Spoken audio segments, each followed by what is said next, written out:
오늘 함께 은혜 받을 말씀은 우리 사도행전 13장 1절부터 3절 말씀까지입니다. 우리 세 절 말씀인데요. 우리 천천히 말씀 우리 같이 합독하면 좋겠습니다. 우리 천천히 말씀 합독합니다. 안디옥 교회에 선지자들과 교사들이 있으니 곧 바나바와 니게르라 하는 시므온과 구레네 사람 루기오와 분봉 왕 헤롯의 젖동생 마나엔과 및 사울이라. 주를 섬겨 금식할 때에 성령이 이르시되 내가 불러 시키는 일을 위하여 바나바와 사울을 따로 세우라 하시니 이에 금식하며 기도하고 두 사람에게 안수하여 보내니라. 아멘. 이건 우리나라 조선시대 말기에 쉐미록이라는 문헌이 있습니다. 이 쉐미록이라는 문헌을 보면 사람들이 어떻게 살았는지 이제 그런 이야기가 좀 나오고 있는데요. 그 문헌에 의하면 우리 한국, 그러니까 당시 조선 사람의 하루 밥 먹는 양이 420g 정도였답니다. 별로 감이 안 오시죠? 420g인데 어 요즘이 100에서 120g 정도 먹는답니다, 하루. 그러면 조선 시대가 몇 배로 먹는다는 거죠? 조선 시대 사람들이 4 배로 먹었어요. 그래서 밥그릇이 컸답니다. 우리 한번 보여 주실까요? 밥그릇이. 음. 이 조선 시대의 사람의 밥그릇을 그대로 현대의 사이즈로 해 보니까 저렇게 먹는 거예요. 저게 한 끼였습니다. 조선 시대. 어우. 예, 저기 있는 우리 형제는 저하고 상관없습니다. 아무런 상관이 없고 제가 이제 좀 찾아보니까 이제 비슷한 이제 비교가 되니까. 여러분, 우리 하루에 한 끼에 저렇게 먹을 수 있습니까? 예. 이게 한 끼일까요? 한 끼래요. 자, 그러면 밥그릇의 변천사를 다시 한번 보여주시겠습니까?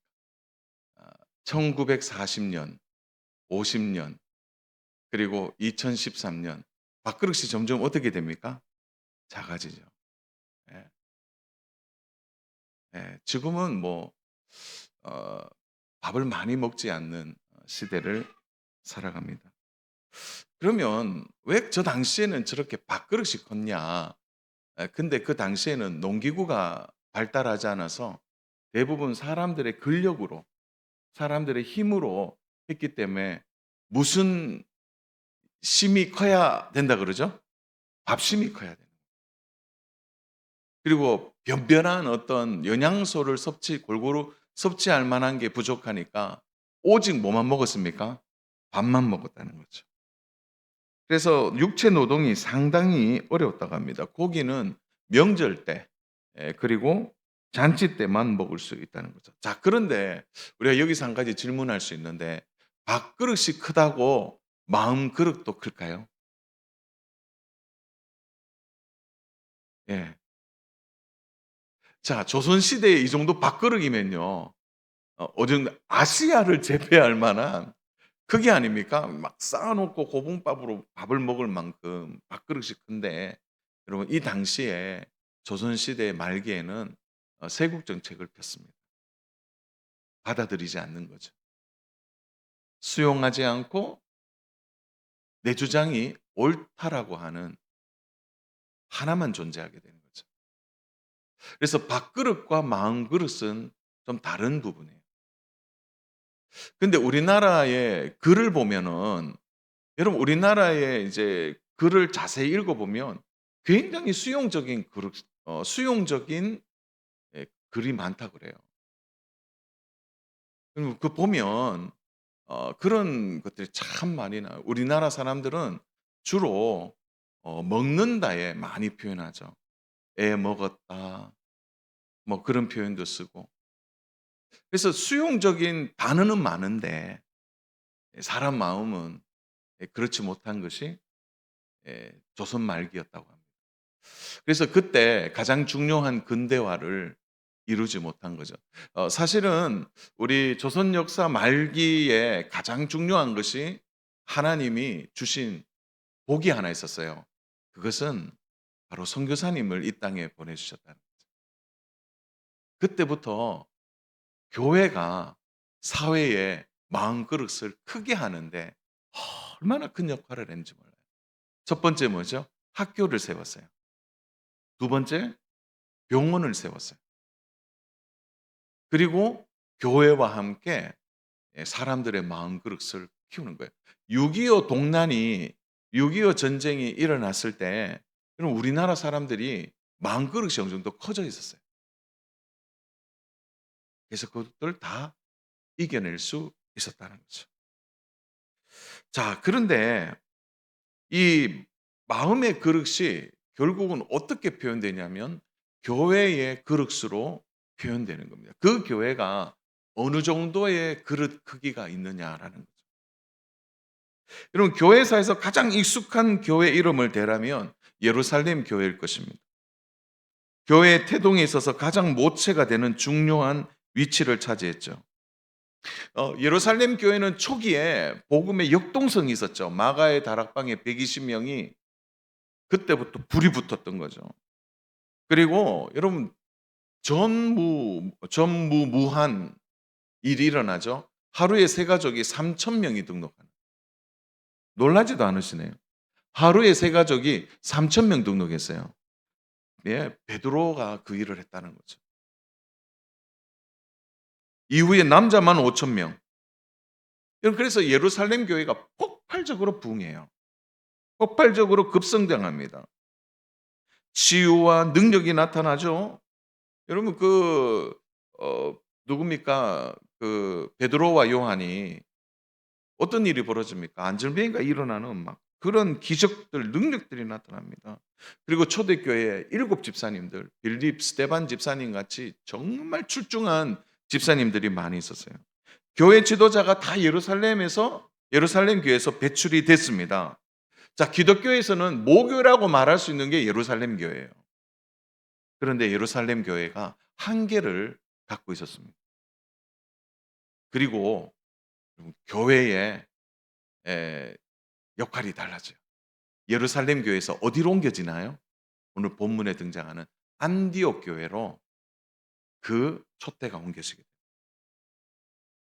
왜 그럴까요? 예루살렘 교회는 예루살렘에 묶여서 더 이상 확장하지 못했어요. 안디옥 교회는 예수님의 말씀대로 어떻게 됩니까? 사마리아를 넘어갑니다. 그리고 땅끝까지 이르게 되죠. 예루살렘 교회가 하나의 큰 고민이 있었습니다. 그것은 유대 사회를 뛰어넘지 못했다는 겁니다. 유대교의 전통에서 자유롭지 못했죠. 그래서 더 이상의 그릇이 되는 데는 한계가 있었다는 거예요. 한계가. 그중에 가장 큰 한계가 뭘까요? 이방인들을 품기에는 예루살렘 교회가 그 일을 감당하지 못했다는 겁니다. 인종과 문화의 장벽에 갇혀서 꼼짝할 수 없었어요. 그러나 안디옥 교회는 좀 달랐어요. 왜 그러냐면 유대인도 품고 헬라인도 품고 이방인도 품고 종도 품고 노예도 품고 흑인도 품고 다 품문. 그러니까 최초의 교회가 됐다는 거예요. 여러분, 그래서 13장부터 오늘 바울의 1차 전도 여행이 시작되는데 드디어 이방 선교의 문이 13장에서부터 시작되는 겁니다. 안디옥 교회의 그릇이 어느 정도일까요? 그것은 바로 그 시대에 가장 중요한 로마까지 품는 교회가 되었다는 거예요. 제가 오늘 말씀을 드리는 이유의 가장 중요한 이유가 뭐냐면 우리는 고민해요. 그러면 우리 농공교회는 어디까지 그릇이냐라는 거죠. 우리 교회의 그릇은 어떻게 준비되어야 하느냐라는 겁니다. 그래서 저는 오늘 좀 서론에 대한 이야기인데 좀 시간이 될 때마다 좀 이 부분을 좀 강조하고 싶습니다. 오늘은 좀 서론적인 부분을 얘기하려고 해요. 첫 번째, 두 번째, 세 번째로 좀 우리가 좀 생각해 보려고 하네요. 첫 번째, 그러면 안디옥 교회의 그릇이 어떻냐라는 거죠. 여러분, 제일 중요한 거예요, 교회가. 안디옥 교회는 어떤 교회입니까? 성령을 풍성히 담는 그릇이었어요. 저는 교회가 크려면, 여러분 크다 이 말은 양적인 크기를 얘기하는 게 아닙니다. 교회의 믿음의 그릇, 마음의 그릇, 은혜의 그릇, 아멘 할 때까지 할 거예요. 비전의 그릇, 소망의 그릇, 지역의 그릇이 크려면 먼저 성령님을 담는 그릇이 커야 되는 거예요. 여러분 안디옥 교회를 소개하면서 2절에서 교회의 동력이 무엇인지 말씀해 주시죠. 우리 2절 말씀 우리 다 같이 읽겠습니다. 시작. 주를 섬겨 금식할 때에 성령이 이르시되 내가 불러 시키는 일을 위하여 바나바와 사울을 따로 세우라 하시니. 자, 성령이 주도하는 교회. 사랑하는 여러분, 우리 농공교회가 성령님이 주도하는 교회가 되기를 원합니다. 성령님이 인도하는 교회예요. 오늘 안디옥 교회의 또 다른 이름은 성령교회라고 말할 수 있는 거예요. 왜냐하면 성령님이 활동하시는 교회라는 거죠. 안디옥 교회의 중심은 성령님이었습니다. 성령님이 안디옥 교회에 말하고 있는 겁니다. 여러분, 우리가 무엇을 하느냐가 중요한 것이 아니라 성령님이 무엇을 하라고 하느냐가 더 중요한 거죠. 안디옥 교회는 성령으로 시작해서 성령으로 끝나는 겁니다. 여러분 오늘 우리가 상상할 수 있잖아요. 여러분 안디옥 교회에 성령이 이르시되 성령님이 주도하는 교회니까 여러분 예배가 어떨까요? 그 성령의 풍성한 은혜가 있는 교회 아니겠습니까? 하나님의 말씀을 들으면서 그 말씀 안에 성령의 음성을 듣게 되는 교회죠. 그런데 성령님이 말씀하시는데 조금 할 수 있는 얘기가 나옵니다. 자, 할 수 있는 게 뭘까요? 2절 끝절을 보세요.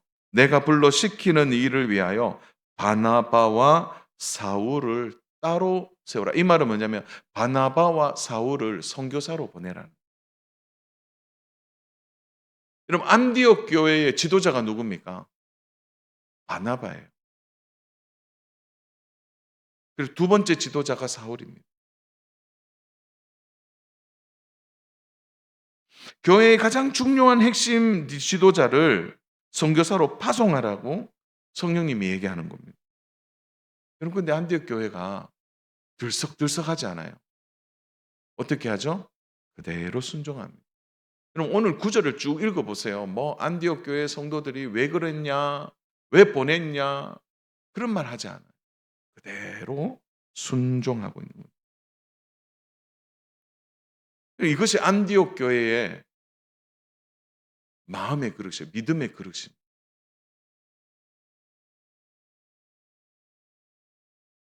지금 누구보다 안디옥 교회가 이제 막 성장하는 교회인데 바나바와 바울이 필요하지 않겠습니까? 여러분 교회나 성도의 필요를 보면 지금 바나바와 바울을 대신할 사람이 있을까요? 그런데 성령님의 말씀 앞에 순종하고 있는 거예요. 여러분 오늘날 교회도 중요한 게 뭐냐? 교회가 조직도 갖추고 시스템도 갖추고 또 여러 가지 전략도 세우고 또 어떻게 할 것인가도 세웁니다. 자, 우리 교회도 지금 80주년을 준비하고 있습니다. 이제 2년 뒤면 80주년이에요. 여러분 교회의 생장 주기를 보면 우리 교회가 좀 독특한 교회예요. 이 얘기까지 하면 다 안 되는데 이 얘기는 다음에 해야 될 얘기인데 제가 막 말하고 싶어 갖고 지금 막 문자 여러분 교회의 생장 주기가요. 보통 30년에서 40년 되면 끝나요. 자, 이런 겁니다. 교회가 쭉 올라가서 30년쯤 되면 클라이막스까지 올라가서 40년이 되면 딱 정점에서 그때부터 교회가 내려오기 시작해요. 보통 교회의 생장 주기라고 얘기합니다. 주변의 교회들을 한번 보세요. 진짜 그래요. 그리고 이 태동기에서부터 교회가 10년쯤 지나면 그때 교회가 성장할 거냐 안 성장할 거냐 그 결정이에요. 우리 교회는 좀 독특해요. 이제 80주년이 돼 가는데 우리 교회는 계속 어떻게 지금요? 아멘 할 때까지 올라갈 거예요. 우리 교회는 어떻게 됩니까? 계속 올라가고 있어요. 너무 감사해요. 우리 지난주 통계 보니까 여러분 지난주 통계 우리 교회 성도가 몇 명이냐면 전체 아이들까지 포함해서 1,500명이 조금 안 돼요. 뭐 1,500명이나 450명이나 같으니까. 조금 안 되는 건 맞잖아요. 그죠? 계속 올라가는 거예요. 우리 교회가 조금 교회의 어떤 생장 주기로 보면 좀 독특한 교회예요.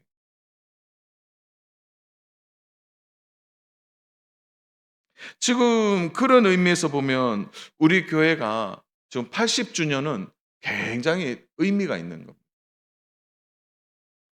그래서 우리 지금 당회 장로님들하고 막 고민하고 있어요. 어떻게 하면 이 80 주년을 하나님이 기뻐하시는 교회의 영적 꼭지점을 좀 만들어서 어떻게 할 거냐. 어떻게 할 거냐는 아직 비밀. 지금 기도하고 준비하고 있습니다. 성령이 하시는 일 앞에 안디옥 교회를 보세요. 막 이제 막 성장하고 있는데 아니 1 번, 2번 지도자를 파송하라는 거죠. 그런데 기꺼이 교회가 순종합니다. 여러분 교회의 역동성은요 순종에 있습니다. 잘 기억하셔야 돼요. 여러분 부서가 있잖아요. 막 부서에서 부서가 막 역동적으로 일하려면 그 부서의 역동성은 교사들의 순종에 있는 겁니다. 교육자가 "이번 우리 한번 교사분들하고 같이 한번 해 볼래요?" 이러면 교사분들이 막 "아멘." 그러고 그 전도사님하고 목사님하고 강사님하고 "한번 열심히 해 보겠습니다." 하고 막 순종하는 마음이 있잖아요. 그게요 부서의 역동성을 일으키는 겁니다. 교육자가 "함께 합시다." 부장 집사님들 권사님이 "함께 합시다." 이러는데 "아 잠깐만요. 이렇게 하면 안 됩니다." 오늘 안디옥 교회의 가장 영적인 분위기는 순종에 있는 거예요. 어느 누구도 바울나바를 보내요. 왜 바울을 보냅니까? 그렇게 말하잖아요. 성령에 성령님이 주도하는 대로 교회가 가는 겁니다. 여러분 오늘 진짜 교회는요. 교회의 주인은 바로 성령님이세요. 성령님이 인도하시는 대로 교회의 지도자들이 마음을 모으고 함께 나가는 겁니다. 여러분 살아있는 교회, 죽은 교회의 판단은 그 교회가 성령이 주도하는 교회인지 사람이 주도하는 교회인지 보면 아는 겁니다. 교회가 역동적으로 되려면 성령님께 순종하는 거예요. 이거는 교회뿐만 아니라 가정도 마찬가지예요. 믿음의 가정이 성령님께 주도되어서 간다면 어떻게 되겠습니까? 와, 이 안디옥 교회를 연구하다 보니까 너무 대단해요. 안디옥 교회가요. 그 말 들을 때 얼마나 충격적이었어요. 아니 1 번과 2 번을 보내라니. 그런데 3 절을 보세요. 3 절을 보면 어떤 말씀이 나옵니까? 3 절에 보니까 금식하 기도하고 보내는 아무 말을 하지 않아요. 그리고 파송합니다. 당시에 최고의 지도자 두 사람을 보내는 거죠. 근데 여기에 비밀이 있어요. 자, 안디옥 교회가 그렇게 하면 "왜 보냈느냐? 왜 그렇게 하시느냐?" 말할 수 있잖아요. 근데 안디옥 교회의 영적 분위기와 영적인 상태를 보세요. 그 일이 일어남에도 불구하고 안디옥 교회가 이 두 사람을 의존하지 않습니다. 이유가 뭘까요? 성령님을 의지했기 때문입니다. 여기에 비밀이 있습니다. 여러분 특정한 지도자를 의존하는 것은 좋은 것이 아닙니다. 특정한 지도자를 의존하는 거 안 좋습니다. 그 목사님 저도 이제 목회를 하면서 이렇게 어떻게 보면 우리 성도님들이 조금 느끼시는지는 모르겠는데 저는요 특별히 좋아하는 권사님, 특별히 좋아하는 집사님, 특별히 좋아하는 장로님, 특별히 좋아하는 형제자매 있을까요?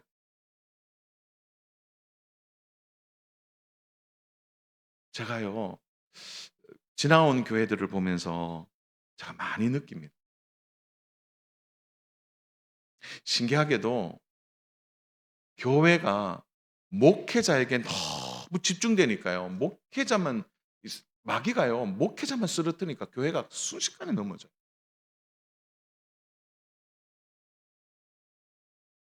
근데 교회가 좀 어려움이 있어도 그 교회가 성령님을 의지하는 교회면 절대 넘어지지 않습니다. 기억하셔야 됩니다.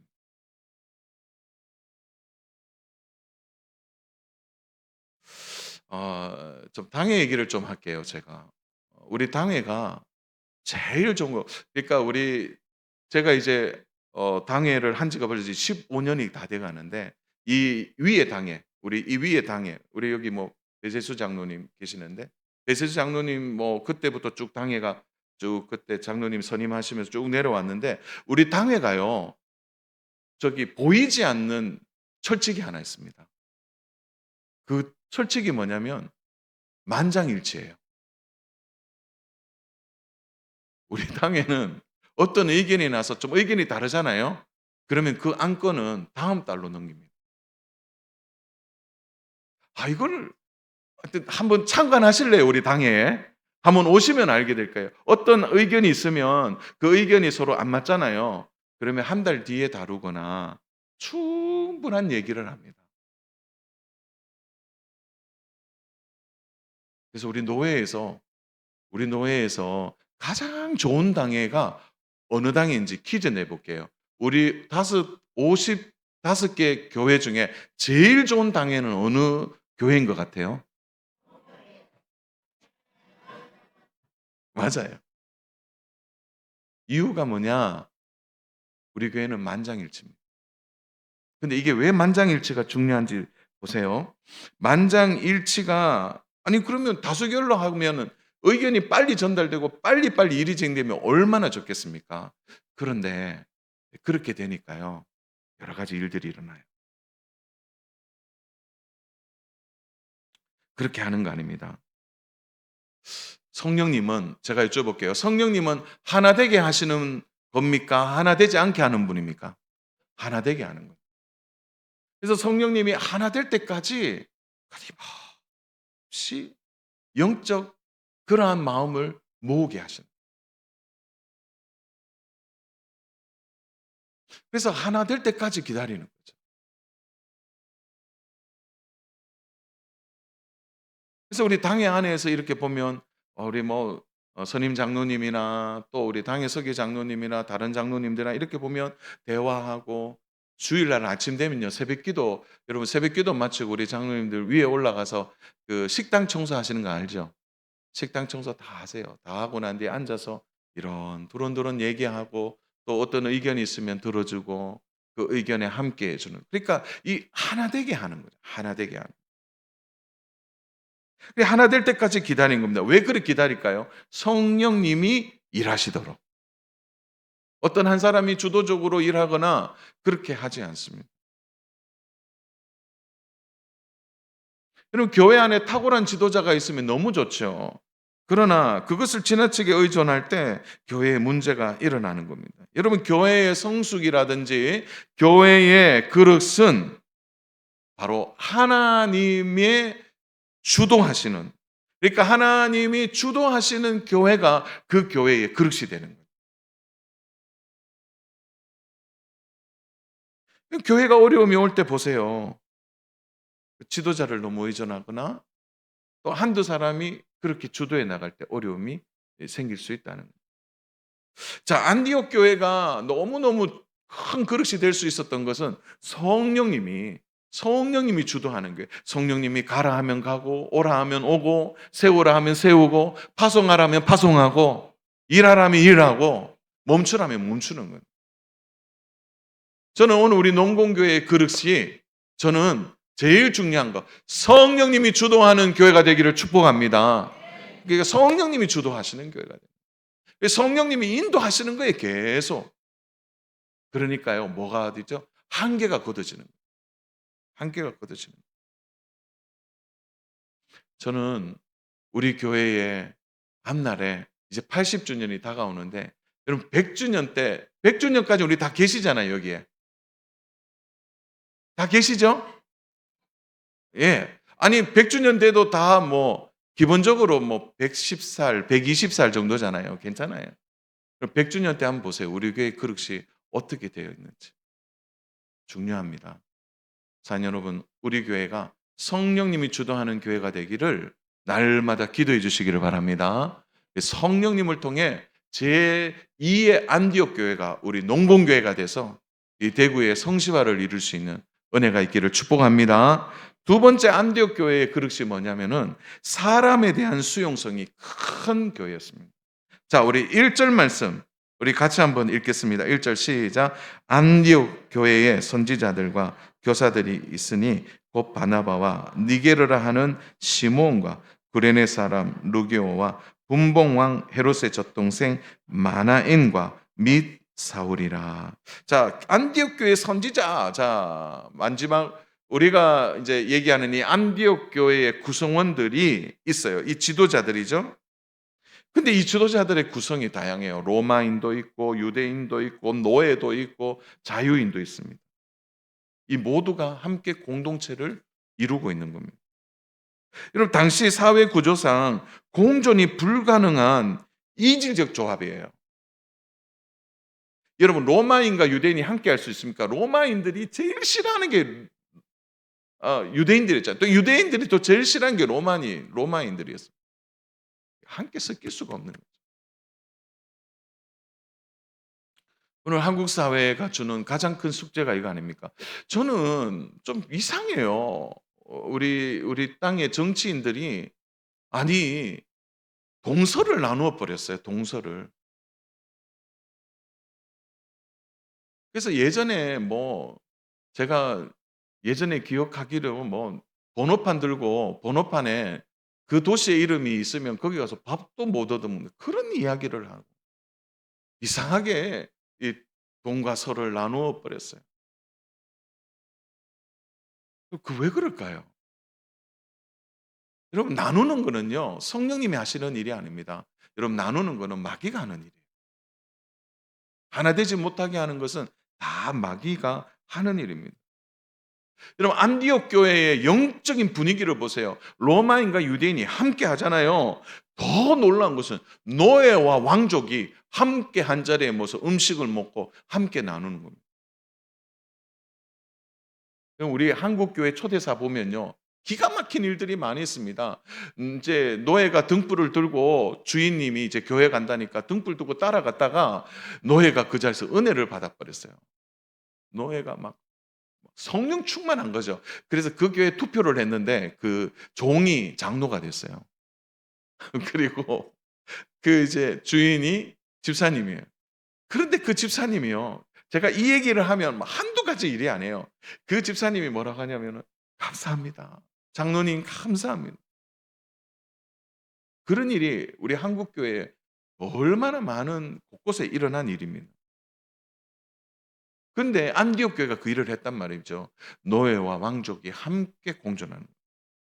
핍박자와 조력자가 함께 있는 거예요. 사울을 얘기하잖아요. 사울의 과거를 얘기하지 않습니까? 근데 함께 있는 겁니다. 여러분 한번 보세요. 바나바 구브로 사람 유대인이죠. 그런데 핍박자 사울을 받아서 함께 지도자로 일을 하는 거예요. 그러면 시므온은 누굽니까? 또 여러분 여기에 보면 구레네 사람 루기오는 구레네 사람은 뭐냐? 북아프리카 출신이라는 거거든요. 현재 리비아에 있는 지역이잖아요. 시몬은 검다는 뜻 아닙니까? 흑인이라는 뜻이죠. 그러니까 막 각 지역 사람들이 안디옥에 모여 있는데 보니까 검은 사람도 있고 왕족도 있고 노예도 있고 이방인도 있고 로마인도 있고 막 다 섞여 있는 거예요. 특히 마나임 같은 경우는 분봉왕 헤롯의 젖동생인데 여기서 젖동생이라는 것은 친동생을 의미하는 것이 아니고 당시에 왕족이나 귀족들이 어릴 때부터 왕궁에 출입하면서 뭐냐면 어린 시절에 궁중에서 함께 밥 먹고 함께 교육받고 지냈던 친구들을 젖동생이라고 얘기하는 거예요. 그러니까 마나이는 누구냐면 왕족 중에 한 사람이 되겠죠. 이 유대 사회의 최권력층과 최저에 있는 사람들이 함께 배경을 갖고 자라는 겁니다. 그래서 제가 요 본문을 제미나이에 넣어서 한번 사람들 한번 좀 그려 볼래? 이미지를 그려 보라고 제가 던져 보니까 이런 그림이 나오더라고요. 어떤 그림이라고요? 요런 그림이 나오는 거죠. 자 보니까 여기서 왕족이 누군 것 같습니까? 왕족이 누군 것 같아요? 예, 옷을 보니까 제일 표시나죠. 예, 제일 끝에 금줄이 달려 있는. 예, 그리고 제일 끝에는요. 흑인 아닙니까? 그리고 유대인들, 노예 이들이 함께 교회 안에 지금 우리 시대는 뭐 그런 시대를 살고 있진 않아요. 그런데 안디옥 교회를 보십시오.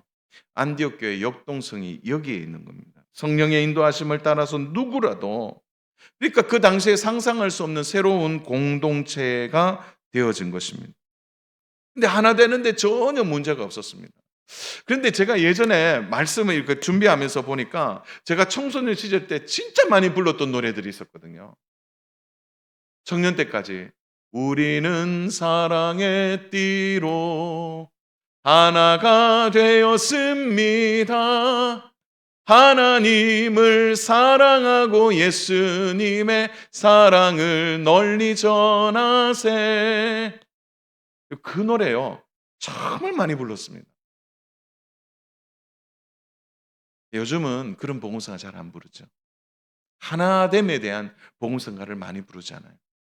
그만큼 우리가 성장하고 성숙했다기 때문에 그런 노래를 많이 안 불렀다고도 생각합니다. 그러나 새로운 형태의 공동체가 안디옥 교회가 되어지자 그 안디옥 교회가 성령의 인도하심을 따라 누구라도 함께 수용해서 함께 하니까 복음의 역동성이 나타나고 그들이 서로 수용하면서 하나 되어지니까 안디옥 교회가 사마리아를 넘어서 땅끝까지 복음을 전하는 교회가 되어진 겁니다.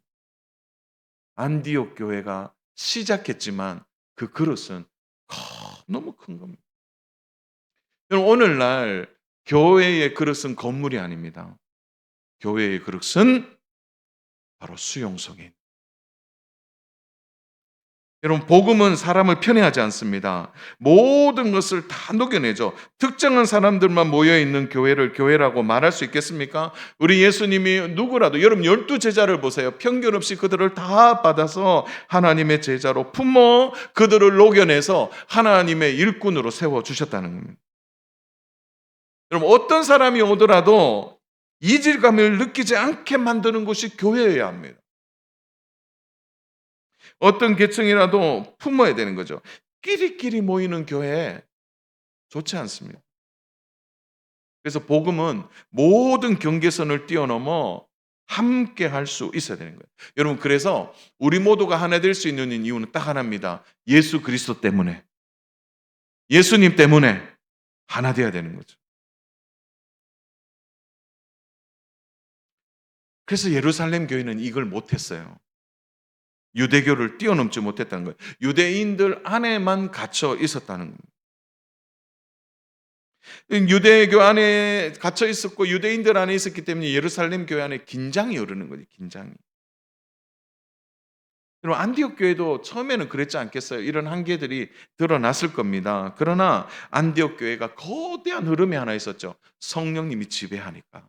성령님이 지배하니까 모두가 성령이 하나 되게 하신 것을 에베소 4장의 말씀처럼 힘써 지키는 그런 교회가 되니까 이걸 뛰어넘은 것입니다. 여러분 교회의 그릇은 여기서 나타나야 됩니다. 누구라도 품을 수 있어야 되는 겁니다. 목사의 그릇도 중요해요.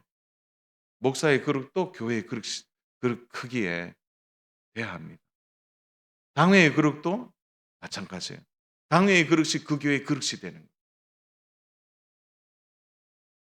제가 늘 목회를 하면서 잊지 않는 예화 중에 하나가 있는데 제가 여러 번 얘기했을 겁니다. 영국에 있는 한 교회.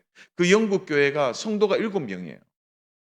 그런데 성도가 7명인데 세 가족이 오기만 하면 세 가족이 정착을 못하고 떠나는 거죠. 세 가족이 오면 받아주고 함께 해야 되는데 그걸 못 넘는 거예요. 정착을 못 하고 끝나는 거예요. 나중에 알게 됐죠. 보니까 영국 교회는 이제 사람이 죽으면 교회 안에 무덤이 있잖아요. 알고 보니까 교회의 무덤이 7개밖에 안 남은 거예요.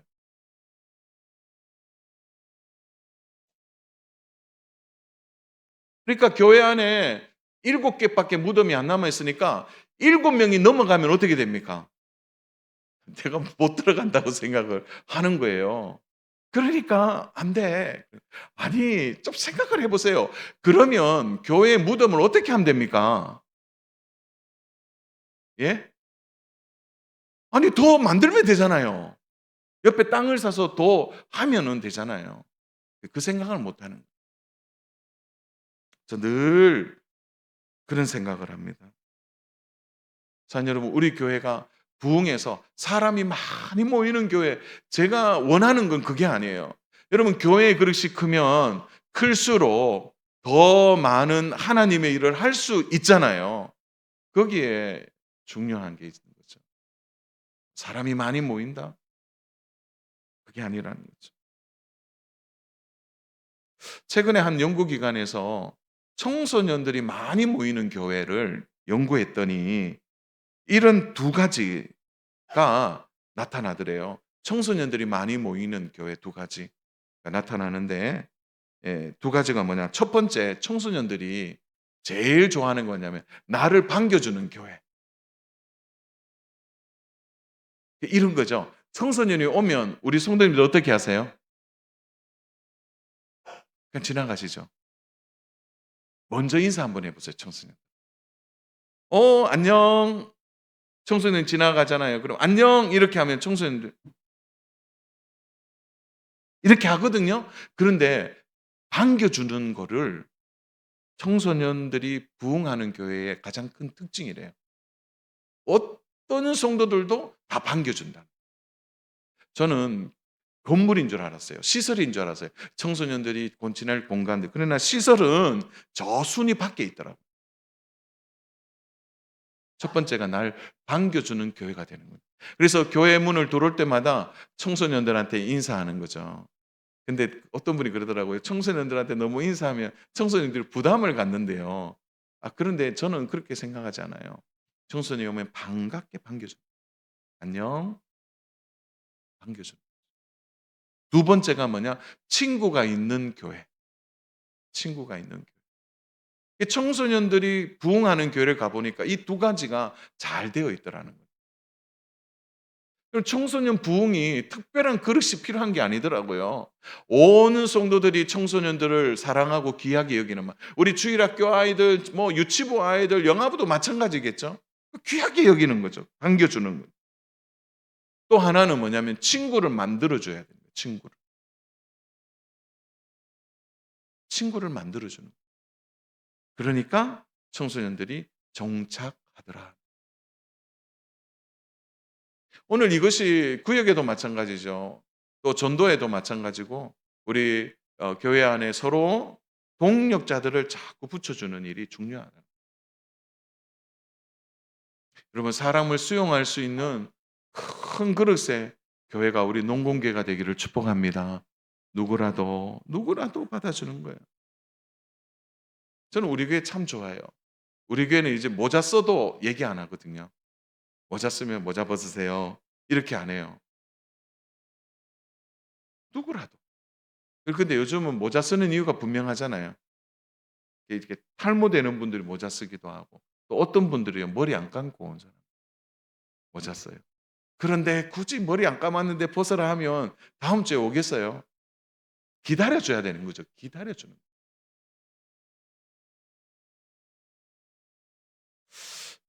여러분, 사람을 수용할 수 있어야 됩니다. 교회가 수용할 수 있어야 돼요. 자, 마지막 세 번째. 이 안디옥 교회의 세 번째 그릇은 뭐냐?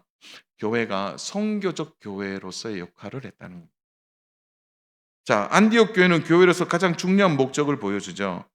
여러분, 안디옥 교회가 가장 중요한 과정을 가졌는데 그것은 안디옥 교회의 존재 목적과 같은 것입니다. 우리 3절 말씀, 3절 말씀 우리 같이 한번 읽겠습니다. 이에 금식하며 두 사람에게 안수하여 어떻게 해요? 보냈다라는 거죠. 여러분 진짜 교회는 모으는 교회가 아니라 흩어지는 교회. 우리가 함께 예배할 때는 함께 모여 있지만 결국 우리의 선교지는 월요일부터예요. 흩어져서 각자의 사역지에서 사역하고 섬기는 것입니다. 이걸 우리는 뭐냐면 선교적 정체성이라고 말합니다. 오늘날의 교회의 가장 중요한 교회의 역할, 교회의 그릇이 뭐냐면 선교적 그릇으로 준비되어 있느냐라는 거예요. 여러분 안디옥 교회가 기꺼이 이방인들에게 자신들이 가장 중요한 지도자들을 내어 주었다는 겁니다. 여러분 이 순종은 기독교 역사의 가장 큰 전환점이 되어집니다. 폭발적인 이방 선교를 통해서 바로 복음의 주도권이 이방으로 넘겨지게 되는 일들이 일어나는 겁니다. 여러분 안디옥 교회는 모으는 교회가 아니라 흩어지는 교회였다는 거죠. 여러분 전통적인 교회는 자꾸 모으는 데 초점이 있어요. 안디옥 교회는 출발점이 다르다는 거죠. 저는 오늘 우리 교회의 가장 중요한 역할 중에 하나는 이 지역과 또 우리 교회가 품고 있는 선교지를 따라서 바로 흩어지는 일에 이제 비전을 가지고 그 일을 준비해야 된다. 그럼 보십시오. 하나님이 어떤 교회 일꾼을 보내실까요? 흩어지는 교회 일꾼을 보내주세요. 그래서 오늘 이 부분이 너무 중요하다는 거예요. 여러분 1세기에는 교회가 없었습니다. 그런데 이제 교회가 생겨지면서 어떻게 해요? 선교와 교회가 분리되지 않았죠. 그래서 초대교회는 대부분 선교적 교회였습니다. 선교하는 교회였습니다. 자, 우리 교회가 이제 선교의 역량을 모을 때가 된 것 같아요. 이제 선교의 역량을 모으고 우리 교회도 이 지역을 좀 돌아봐야 돼요. 그리고 우리가 선교하고 있는 선교지에 대한 새로운 전략과 새로운 전술이 필요할 때가 되었습니다. 결국 성령님이 하시는 이 선교의 역량에 우리가 함께 동참했을 때 그것이 우리 교회의 가장 중요한 사역의 본질이 되어야 하는 것입니다. 그렇게 하기 위해서는 사랑하는 여러분, 우리 교회의 그릇이 준비되어야 합니다. 자, 결론입니다. 사랑하는 여러분, 저는 우리 교회가 정말 이제 교회의 그릇이 많이 커져 있다고 생각합니다. 저는 우리 성도님 한 분 한 분이 함께 기도하고 이제 우리 교회가 역량을 모아서 80주년을 준비하고 또 그 준비하는 과정에서 우리 교회의 그릇이 더 커져서 성령이 기뻐하시는 교회로 준비되는 은혜가 있기를 주님의 이름으로 축복합니다. 그러게 하기 위해서는 성령님이 주도하는 우리 농공교회 되기를 축복합니다. 수용성이 넓은 게 누구라도 우리 농공교회 오면 변화받고 누구라도 우리 교회 오면 새로워지고 누구라도 그들이 하나님의 일꾼 될 수 있는 그런 은혜의 그릇이 큰 우리 농공교회 되기를 주님의 이름으로 축복합니다. 오늘 점심 먹고 막 보니까 우리 아이들이요.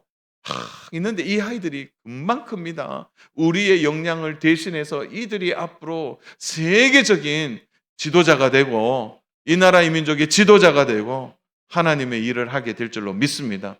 왜 우리 교회에 걸출한 인물이 저는 앞으로 나온다고 생각합니다. 그런 일꾼들이 이제 우리의 선교적 역량을 통해 또 우리가 함께 기도하고 또 준비해서 그러한 지도자들을 자꾸 세워나갈 수 있는 그래서 우리 교회의 그릇이 큰 그릇 되어서 하나님의 은혜를 이 지역과 대구 땅에 또 세계 선교에 귀하게 쓰임받는 우리 농공교회 되어지기를 주님의 이름으로 축복합니다.